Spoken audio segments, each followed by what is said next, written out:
చెప్పేసి చూచాగా మేము అధికారులతో డిస్కస్ చేయగానే అప్పుడే రాజకీయం చేస్తున్నాడు. వచ్చేసి నీళ్ళు నిండున్నాయి, మీరు 6,000కి ఇవ్వాలి, మొత్తం ఆయకట్టు ఇవ్వాలని చెప్తున్నాడు. చెప్తా నేను కూడా ఇస్తా, లెఫ్ట్ కెనాల్ రైట్ కెనాల్ మొత్తం మారదండే దాకా కూడా మొత్తం నీళ్ళు ఇస్తా. నీళ్ళు ఇచ్చినాక నీళ్ళు ఖాళీ అయిపోతే ఏం చేస్తారు అది చెప్పు. నీకు పశువులకు తాగేది నీళ్ళు కానీ వేరే ఇంకా ఫ్యూచర్లో ఒకవేళ వర్షాకాలం లేట్గా అయిందనుకోండి, అప్పుడు నీళ్ళు మీద మనకు అవసరం పడతాయి ఎమర్జెన్సీ కింద, అప్పుడు ఏం చేస్తాం. ఇప్పుడు ఒక ఉదాహరణ చెప్తా.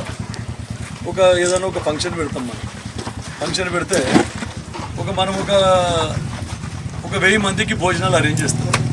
1000 మందికి భోజనాలు అంటే 1000 మందికి టార్గెట్ ఉంటుంది అనుకుంటాం మనం. 1000 కానీ మనం వాళ్ళకు 1200 మందికి 1500 భోజనాలు మేము పెడతామని చెప్పేసి 1000 మందికి అరేంజ్ చేసి 1200కి ఇస్తామని చెప్పించాం. 800లకు మనం పెట్టుకుంటే 800 మందే వస్తారు, 800 మందికి కడుపు నిండా తిండి పెడతాను నేను అనుకుంటే ఇంకా 200 మంది ఎక్కువ తినగలుగుతారు. కరెక్టా కాదా? మనం రోజు మన కుటుంబ సమస్యలు మనం అన్ని చూస్తాం. అట్లా నల్లవాగులో నీళ్ళు ఉన్న కెపాసిటీకి 5,000-6,000 ఎకరాల వరకు మనం ఇవ్వచ్చు. కానీ 4,000 ఎకరాలకే తైబాన్ చేయాలి. ఇంతకుముందు గతంలో కిషారెడ్డి గారు ఉన్నప్పుడు కూడా శాసనసభ్యులు జోనల్ సిస్టమ్ పెట్టింది. ఇప్పుడు నీళ్ళు ఫుల్ ఉన్నాయి కాబట్టి అందరికీ 4,000కి ఇస్తున్నాం. నీళ్ళు ఒకవేళ తక్కువ ఉంటే ఖచ్చితంగా జోనల్ సిస్టమ్ అమలు చేసి గతంలో ఏ జోన్కి ఇచ్చినామో ఆ జోన్కు కాకుండా ఈసారి వేరే జోన్కి ఇవ్వాల్సిన పరిస్థితి ఏర్పడుతుంది. అయితే 4,000 వరకు అని చేసినాం. 4,000 ఎకరాల కంటే మనకు ఖానాపూర్ వరకు వస్తున్నది. ఖానాపూర్ 100 ఎకరాలు కవర్ అవుతున్నది. అయితే ఇంకా కూడా మనం మళ్ళీ ఏం చెప్పినామంటే ఈ 4 నంబర్ చెప్పండి, డిస్ట్రిబ్యూటర్ నంబర్ చెప్పండి. డిస్ట్రిబ్యూటర్ నంబర్ 7 ఏది D7 వరకు. అయితే ఇంకా కూడా ఇప్పుడు ఎందుకంటే పంట ఫుల్ సఫిషియంట్ వాటర్ దీనికి ఇవ్వాలి. 4,000 ఎకరాలకు మొత్తం మనం పకడ్బందీగా నీళ్ళు మొత్తం. ఇంకా కొంతమంది చెరువులు నింపుకొని మాకు ముంగట అవసరం పడుతుంది, ఆ ముంగట కూడా ఎండిపోయినా సరే మాకేమున్నది, మాకు మళ్ళీ నీళ్ళు ఇవ్వకపోతే కష్టమవుతుందని అప్పుడే ఖజానా నింపుకున్నట్టు చెప్పుకుంటారు. అట్లా జరగకుండా ప్రతి ఒక్కరు కూడా ఉన్న నీళ్ళను అందరూ కరెక్ట్గా వాడుకొని ఎన్ని ఎకరాలకైతే అన్ని ఎకరాలకు కూడా ఎమర్జెన్సీ కెనాల్కి అయితే మొత్తం ఇస్తాం. మీరు ఇట్లాగో వరి తప్ప ఏం కాదు. ఇవన్నీ ఆరుతడి పంటలు పెట్టుకొని అన్ని విధాల 4,000 నుంచి 5,000 ఎకరాలకు నీళ్ళు ఇచ్చే విధంగా కృషి చేస్తామని చెప్పేసి మీకు అందరికీ చెప్తా ఉన్నాం.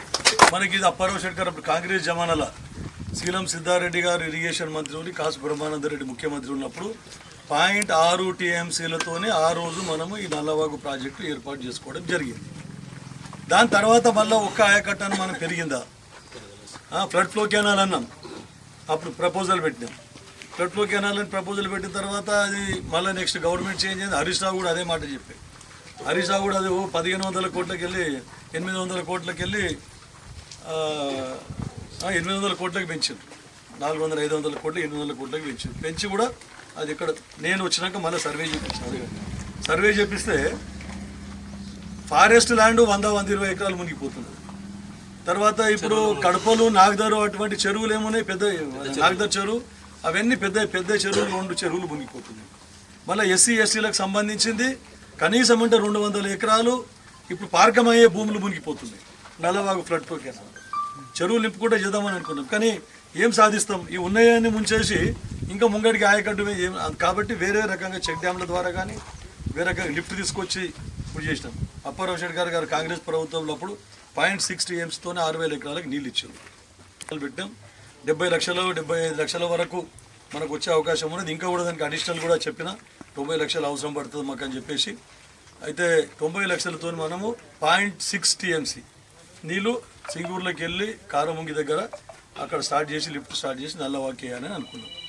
అంటే దాంతో ఏం ఇప్పుడు ఇంకొక ప్రాజెక్ట్ కట్టినట్లే కదా.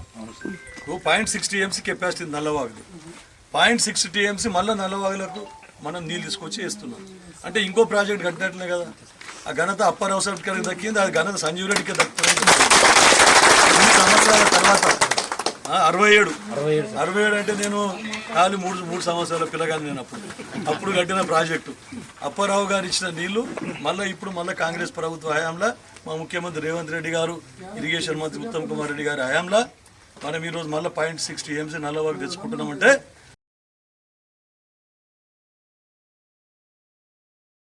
ఎకరాలు కూడా నేను చెప్పిన వాళ్ళకి ఆల్రెడీ ముందు చూపుతో చేస్తూ ఉన్నాం.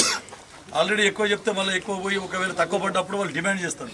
ఏం సార్ 5,000 ఎకరాలకు చెప్పిన మీరు మాకు నీళ్ళు వేస్తలేవు, ఎందుకు చెప్పిన పని లేక మేము పంటలు పెట్టుకున్నాం, మా పంటలు ఎండిపోతున్నాయి నాకే అడుగుతారు, నాకే నిలదీస్తారు. అది జరగకుండా 4,000 కలెక్టర్ మేడంతో కూడా ఇదే మాట్లాడినాం. 5,000 ఎకరాలు ఇవ్వగలుగుతామమ్మా, కాకపోతే 4,000 ఎకరాలకే మేము బంద్ చేస్తూ ఉన్నాం. ఎందుకంటే రైతులు మనకు క్వశ్చన్ చేస్తారు. 5,000 అని చెప్పేసి 5,000 ఇవ్వలేదనుకో మనం, ఎందుకు చెప్పినావు పెద్ద గొప్పలు చెప్పినావు అంటారు. ఆ గత శాసనసభ్యునికి దూరదృష్టి లేదు ఎక్కడ కూడా, కాబట్టి ఆయన అట్లా మాట్లాడాడు. రైతులకు ఇంకోటి కూడా నేను చెప్తా ఉన్నాను, మీరు ఇప్పుడు తూములుకి ఎట్లా పడితే అట్లా వదిలిపెట్టేసి ముందు ఆయకట్టు రైతులకు నీళ్లు పోకుండా మీరు చూస్తే అది తప్పు మీద అవుతుంది. ఎందుకంటే మనం నీళ్లు వారబెట్టుకున్న తర్వాత మంచిగా దానికి పకడ్బందీగా కట్టేసి ముందు వాళ్ళకు రైతులకు కూడా లాభం అయ్యే విధంగా అందరం ప్రతి ఒక్కరము మనం చేసుకోవాల్సిన అవసరం ఉన్నది. అందరికంటే అధికారుల బాధ్యత కాదు. ఇప్పుడు శంకరంపేట మీరు ఎందుకు లేట్ అయింది ఇక్కడ అంటే ఒక 40 నిమిషాలు శంకరంపేట కరెంటు డిపార్ట్మెంట్ వాళ్ళు వచ్చి ఉంటారు అప్పటికే, లేకుంటే నేను కరెక్ట్గా 9:30 వస్తుంటాను. వాళ్ళతో అందరూ మాట్లాడి 70 లక్షల రూపాయలు మనకు బట్టి విక్రమార్క గారు అక్కడ కరెంటు గురించి శాంక్షన్ చేసిండ్రు. వాళ్ళు పైసలు వేస్ట్ చేయకుండా, ఆయన మనకు రేగోడు ఏఈ ఇన్ఛార్జ్ ఉన్నాడు మనకు అక్కడ, పైసలు వాళ్ళు చెప్తున్నారు ఎంత ప్రాక్టికల్గా చెప్తున్నారంటే ఇంత చాలా మొత్తం వ్యవస్థ భ్రష్టు పట్టించాను సార్. కరెంటుది ఎట్లా పడితే అట్లా యూజ్ చేసారు. ఇప్పుడు మేమేం చేస్తున్నామంటే ఒక్క పైసా మీరు ఇచ్చిన పైసలకి వెళ్ళి ఒక్క పైసా కూడా వాడకుండా ఉన్న వాటితోనే ఎంత మట్టుకు సరి చేయగలుగుతాం అంత మట్టుకు సరి చేస్తున్నాం. సరి చేసి దాంట్లోకి వెళ్ళి అవసరం పడితేనే మీరు 70 లక్షలకి వెళ్ళి వాడుకుంటున్నాం. ఎక్కడ వాడుకోవాలని అక్కడ వాడుకుంటున్నాం. మనకు 70 లక్షలు లేకుండా ఇంకా 30-40 లక్షలని కంప్లీట్ చేసి ఇంకా 30 లక్షలు మిగిలిస్తాం. ఇంకా వేరే దానికి ఏదైనా అవసరం పడుతుందని చెప్పేసి అంత పకడ్బందీగా ప్లాన్ చేసి ఎక్స్ప్లెయిన్ చేసిన వాళ్ళు. అయితే మండల శాంక్షన్ చేస్తే శంకరంపేట టౌన్లో ప్రభుత్వ స్థలాలలో పెడితే కూడా గ్రామ పంచాయతీ దగ్గర పెడితే ఆడ వద్దంటున్నారంట. శ్మశాన వాటిక పక్కకు పెడితే ఆడ ఈడ షట్టర్లు వస్తాయి ఆడ వద్దంటున్నారంట. ఆ బస్ స్టాండ్ పక్కకు పెడితే ఈడ వద్దని చెప్తున్నారంట. ప్రభుత్వ స్థలాలు అయ్యే జాగీరు ఉన్నది. వీళ్ళందరూ ఇట్లా చెప్తున్నా నేను. వాళ్ళేమో మొత్తము అన్ని శాంక్షన్ చేపించి ఏం లాభం, నేను పెట్టని అంటే గట్లనే కరెంట్ గట్లనే ఉంటుంది. కాబట్టి మనమందరం ఒకరికొకరు సహకరించుకొని ఉంటే ఏదైనా పని అవుతుంది. ఇది కూడా అంతే. ఇప్పుడు ఇంకోటి ఏమనుకుంటారంటే కొంతమంది రైతులు అవగాహన లేక మా దగ్గర కూడా చెరుకుకు మీ దగ్గర వరికి ఇష్టం వచ్చినట్లు ఫెర్టిలైజర్ వేస్తారు. ఫెర్టిలైజర్ ఎక్కేస్తే పంట ఎక్కవుతుంది అనుకుంటారు, నీళ్ళు ఎక్కిస్తే పంట ఎక్కవుతుంది అనుకుంటారు. అట్లా ఆ మొక్క ఎంత అవసరం ఉంటుందో అంతే తింటుంది. మనకు మనిషికి ఇప్పుడు కడుపు నిండగానే సాలంటామా అనమా, మొక్క కూడా అంతే.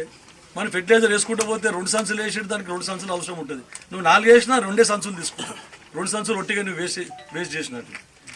మళ్ళీ నీకు ఒక్క తడిస్తే అది సరిపోతుంది. అది మళ్ళీ ఇంకా 15 రోజులకి ఇంకో తడి అడుగుతుంది. కానీ మీద 2 తడులు పెడితే మాకు పంట మంచిగా అవుతుంది అనుకుంటే తప్పు.